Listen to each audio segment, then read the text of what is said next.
মোহাম্মদ ফারুক আপনি লিখেছেন জন্মদিনের উইশ করে দোয়া করাটা কতটুকু যৌক্তিক?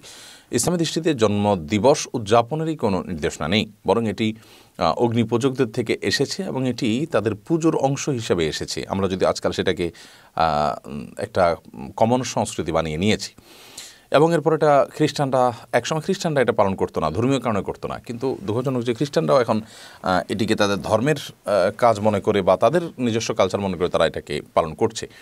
তো যেখানে জন্মদিবস কেন্দ্রিক কোনো আনুষ্ঠানিকতা উদযাপনকে শরীয়ত আপনার করে না, সমর্থন করে না, সেখানে যেহেতু ভিন্ন জাতির অনুসরণ অনুকরণ হয় তাদের কালচারে, সেই হিসাবে শরীয়তের আলোকে এটি বরং বর্জন করার কথা। সেখানে সেটাকে উইশ করে দোয়া করাটা যৌক্তিক হতে পারে না। সুমাইয়া সাদ্দাম এআইডি থেকে আপনি লিখেছেন নন মাহরামদের সাথে কি ফোনে বেশি কথা বলা যাবে না? প্রয়োজনীয় কথা আপনি বলতে পারেন, সেক্ষেত্রে আপনি কথার মধ্যে কোমলতা সৃষ্টি করবেন না।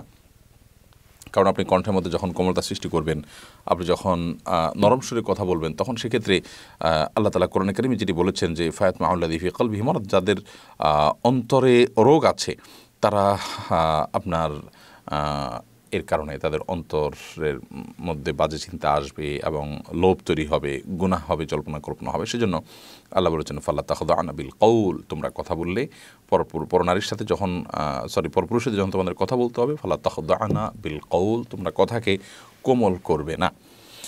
বিধায় আপনি কোমল করবেন না, এছাড়া কথা আপনি বলতে পারেন, কিন্তু প্রয়োজন ছাড়া বেহুদা কথাও বলতে পারবেন না। যেমন আপনি লম্বা চড়া আলাপ করলেন অপ্রয়োজনীয় কথা, সেগুলো আস্তে আস্তে আপনাকে মন্দ দিকে নিয়ে যেতে পারে বা তার মনের মধ্যে কোনো গুনাহের ভাব উদ্রেক করতে পারে। ফারজানা আক্তার রুহি আপনি লিখেছেন সরকারি চাকরির যে রেশন পাওয়া যায় ওইটা কি হালাল হবে?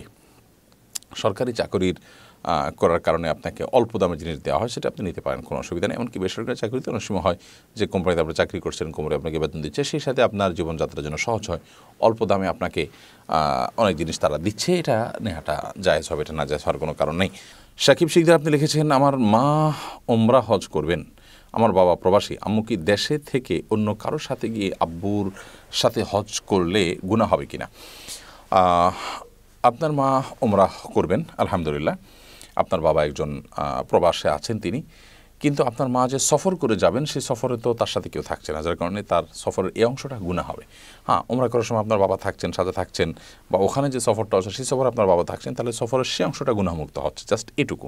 কিন্তু তিনি ঠিকই গুনাহগার হচ্ছেন, এখান থেকে তিনি মাহরাম ছাড়া সফর করছেন। সেজন্য আমরা অনেকে মনে করি যে এখান থেকে মাহরামরা বিমানে তুলে দিলেন, আবার ওখান থেকে মাহরামরা রিসিভ করলেন, এতে জায়েজ হয়ে যাবে না। তাহলে বিমানের মধ্যকার যে সফরটা, এই সময়টাতে তার সাথে তো মাহরাম থাকছে না, বিধায় এটা গুনাহের কারণ হবে।